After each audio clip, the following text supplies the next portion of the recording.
ഈ ടെസ്റ്റ് ശരിക്കും പറഞ്ഞാൽ ക്യാൻസർ വരേണ്ട 10 വർഷം മുമ്പേ തന്നെ നമുക്ക് വരുമോ ഇല്ലേ എന്നുള്ളത് പറയാൻ പറ്റും. 30 വയസ്സ് കഴിഞ്ഞാൽ എല്ലാ സ്ത്രീകളും ഒരു ഗൈനക്കോളജിസ്റ്റിനെ കാണേണ്ടതാണ്. അവർ ഉള്ളു പരിശോധിച്ച് പാപ്സ്മിയർ പറഞ്ഞൊരു ടെസ്റ്റ് നിർബന്ധമായിട്ടും ചെയ്യണം.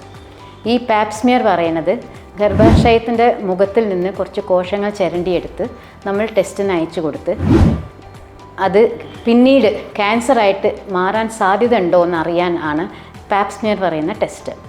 ഈ ടെസ്റ്റ് ശരിക്കും പറഞ്ഞാൽ ക്യാൻസർ വരേണ്ട 10 വർഷം മുമ്പേ തന്നെ നമുക്ക് വരുമോ ഇല്ലേ എന്നുള്ളത് പറയാൻ പറ്റും. അതുകൊണ്ട് തന്നെ ഈ പാപ്സ്മിയർ ചെയ്ത് അതിലൊരു പോസിറ്റീവ് റിസൾട്ട് വരികയാണെങ്കിൽ നമ്മൾ തടയാനില്ല എന്തൊക്കെ ചെയ്യാൻ പറ്റുമോ അതൊക്കെ ചെയ്യാം. അഥവാ ഈ പാപ്സ്മിയർ ചെയ്ത് നെഗറ്റീവ് ആണെങ്കിൽ എല്ലാ 3 വർഷവും ഈ പാപ്സ്മിയർ എല്ലാ സ്ത്രീകളും നിർബന്ധമായിട്ടും ചെയ്യേണ്ടതാണ്.